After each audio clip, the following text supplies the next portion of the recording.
Hi friends, welcome back to S P tech Kannada YouTube channel.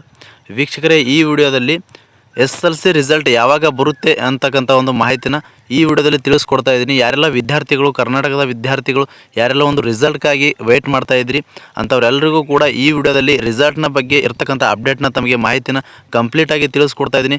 ಅದಕ್ಕೋಸ್ಕರ ಈ ಒಂದು ವಿಡಿಯೋನ ಮಿಸ್ ಮಾಡದೆ ಕಡೆ ತನಕ ವಾಚ್ ಮಾಡಿ ಅಂತ ಹೇಳ್ತಾ, ಇನ್ನೂ ಯಾರು ವಿಡಿಯೋಗೆ ಲೈಕ್ ಮಾಡಿಲ್ವೋ ದಯವಿಟ್ಟು ವಿಡಿಯೋಗೆ ಲೈಕ್ ಮಾಡಿ. ಅಥವಾ ಚಾನಲ್ಗೆ ಹೊಸದಾಗಿ ನೋಡ್ತಾ ಇದ್ರಿ ಅಂತಂದರೆ ಈ ರೀತಿಯಾಗಿ ಸಬ್ಸ್ಕ್ರೈಬ್ ಆಪ್ಷನ್ ಇರುತ್ತೆ ವೀಕ್ಷಕರೇ, ಸಬ್ಸ್ಕ್ರೈಬ್ ಆಪ್ಷನ್ ಮೇಲೆ ಕ್ಲಿಕ್ ಮಾಡಿ. ಸಬ್ಸ್ಕ್ರೈಬ್ ಆಪ್ಷನ್ ಮೇಲೆ ಕ್ಲಿಕ್ ಮಾಡಿದ ನಂತರ ಮತ್ತೆ ಒಂದು ಸಾರಿ ಸಬ್ಸ್ಕ್ರೈಬ್ ಆಪ್ಷನ್ ಮೇಲೆ ಕ್ಲಿಕ್ ಮಾಡಿ, ಅಲ್ಲಿ ಆಲ್ ಅನ್ನೋ ಆಪ್ಷನ್ನ ಸೆಲೆಕ್ಟ್ ಮಾಡ್ಕೊಳ್ಳಿ. ಈ ರೀತಿ ಮಾಡೋದ್ರಿಂದ ಮುಂದೆ ನಾವು ಯಾವುದೇ ರೀತಿಯಾಗಿರ್ತಕ್ಕಂಥ ಹೊಸ ಮಾಹಿತಿಗಳು, ಹೊಸ ಅಪ್ಡೇಟ್ಗಳು ನಮ್ಮ ಒಂದು ಯೂಟ್ಯೂಬ್ ಚಾನಲ್ ಮೇಲೆ ಅಪ್ಲೋಡ್ ಮಾಡಿದರೆ ನಿಮಗೆ ಮೊದಲಿಗೆ ನೋಟಿಫಿಕೇಷನ್ ಬರುತ್ತೆ. ನೋಟಿಫಿಕೇಷನ್ ಕ್ಲಿಕ್ ಮಾಡೋ ಮುಖಾಂತರವಾಗಿ ಹೊಸ ಮಾಹಿತಿಗಳನ್ನು ನೀವು ಮೊದಲು ಪಡೆದುಕೊಳ್ಬೋದು ಅಂತ ಹೇಳ್ತಾ, ಬನ್ನಿ ವೀಕ್ಷಕರೇ, ಈ ಒಂದು SSLC ರಿಸಲ್ಟ್ ಯಾವಾಗ ಬರುತ್ತೆ.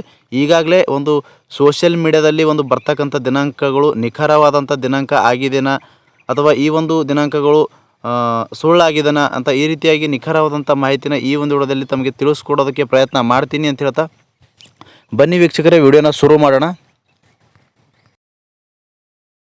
ವೀಕ್ಷಕರೇ, ಈಗಾಗಲೇ ಕರ್ನಾಟಕ ರಾಜ್ಯದ ಎಲ್ಲ ಒಂದು ವಿದ್ಯಾರ್ಥಿಗಳು 10ನೇ ತರಗತಿಯ ಒಂದು ವಿದ್ಯಾರ್ಥಿಗಳು ತಮ್ಮ ಒಂದು ಪರೀಕ್ಷೆಗಳನ್ನು ಕೊಟ್ಟಿದ್ದಾರೆ. ಪರೀಕ್ಷೆಗಳನ್ನು ಕೊಟ್ಟಿದ ಮೇಲೆ ಇದೇ ಒಂದು ಮಾರ್ಚ್ ಮತ್ತು ಏಪ್ರಿಲ್ ತಿಂಗಳಲ್ಲಿ ಒಂದು 10th ಬೋರ್ಡ್ ಎಕ್ಸಾಮ್ ಕೂಡ ಒಂದು ಮುಗಿದಿರುವಂಥದ್ದು. ಈ ಒಂದು ಏಪ್ರಿಲ್ ಮತ್ತು ಮಾರ್ಚ್ ತಿಂಗಳಲ್ಲಿ ಏನು 10th ಬೋರ್ಡ್ ಎಕ್ಸಾಮ್ನ ಒಂದು ಪರೀಕ್ಷೆನ ಕೊಟ್ಟಿದ್ದಾರೆ. ಅಂಥ ವಿದ್ಯಾರ್ಥಿಗಳು ರಿಸಲ್ಟ್ಗಾಗಿ ಈಗಾಗಲೇ ಕರ್ನಾಟಕ ರಾಜ್ಯದ ಎಲ್ಲ ವಿದ್ಯಾರ್ಥಿಗಳು ಕೂಡ ವೇಟ್ ಮಾಡ್ತಾ ಇರುವಂಥದ್ದು.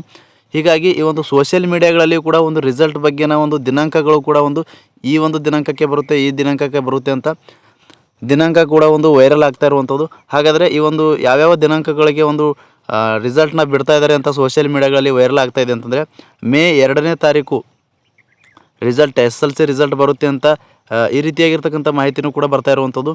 ಮತ್ತು ಮೇ 3ನೇ ತಾರೀಕು ಬರ್ತಾ ಇದೆ ರಿಸಲ್ಟ್ ಬರುತ್ತೆ ಅಂತ ಮಾಹಿತಿನ ಬರ್ತಾ ಇರುವಂಥದ್ದು. ಮತ್ತು ಮೇ 5ನೇ ತಾರೀಕು ಬರುತ್ತೆ, ಮೇ 9ನೇ ತಾರೀಕು ಬರುತ್ತೆ ಅಂತ ಈ ರೀತಿಯಾಗಿರ್ತಕ್ಕಂಥ ದಿನಾಂಕಗಳು ಸೋಷಿಯಲ್ ಮೀಡಿಯಾಗಳಲ್ಲಿ ಭಾಳಷ್ಟು ಒಂದು ವೈರಲ್ ಆಗ್ತಾ ಇರುವಂಥದ್ದು. ಹೀಗಾಗಿ ಇದರಲ್ಲಿ ಯಾವುದು ನಿಜ, ಯಾವುದು ಸುಳ್ಳು, ಯಾವ ದಿನಾಂಕಕ್ಕೆ ನಿಖರವಾಗಿ ಒಂದು ರಿಸಲ್ಟ್ನ ಬರುತ್ತೆ ಅಂತ ನೋಡೋದಾದರೆ ವೀಕ್ಷಕರೇ, ಒಂದು ಸರ್ಕಾರದ ಕಡೆಯಿಂದ ಒಂದು ಕೆಲವು ಮೂಲಗಳಿಂದ ಮಾಹಿತಿನ ಬಂದಿರುವಂಥ ಪ್ರಕಾರ ಇವಾಗ ಮೇ 3ನೇ ತಾರೀಕು ಅಥವಾ ಮೇ 5ನೇ ತಾರೀಕುವಾಗಿ ಖಂಡಿತವಾಗಿಯೂ ನಿಮಗೆ ಒಂದು ರಿಸಲ್ಟ್ನ ಬರುವಂಥದ್ದಾಗಿರುತ್ತೆ. ಈ ಒಂದು 2 ದಿನಾಂಕದ ಒಳಗಾಗಿ ಮೇ 3 ಅಥವಾ ಮೇ 5ನೇ ತಾರೀಕು SSLC ರಿಸಲ್ಟ್ ಖಂಡಿತವಾಗಿ ಬರುವಂಥದ್ದು ಸಾಧ್ಯತೆ ಬಹಳಷ್ಟು 100% ಹೆಚ್ಚಿಗೆ ಇರುವಂಥದ್ದು. ಹೀಗಾಗಿ ಮೇ 3ನೇ ತಾರೀಕು 5ನೇ ತಾರೀಕು ರಿಸಲ್ಟ್ SSLC ರಿಸಲ್ಟ್ ಬರುತ್ತೆ ವೀಕ್ಷಕರೇ.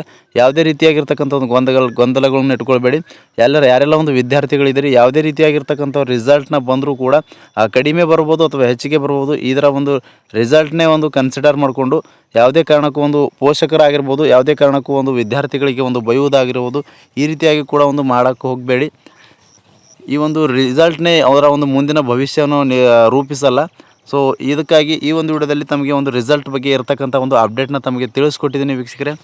SSLC ರಿಸಲ್ಟ್ನ ಮೇ 3 ಅಥವಾ ಮೇ 5ನೇ ತಾರೀಕು ಆಗಿ ಬರುವುದು ಹೆಚ್ಚಾಗಿ ಒಂದು ಸಾಧ್ಯತೆ ಇರುವಂಥದ್ದು. ಇಷ್ಟು ಒಂದು SSLC ರಿಸಲ್ಟ್ ಬಗ್ಗೆ ಒಂದು ಅಪ್ಡೇಟ್ ಇತ್ತು ವೀಕ್ಷಕರೇ.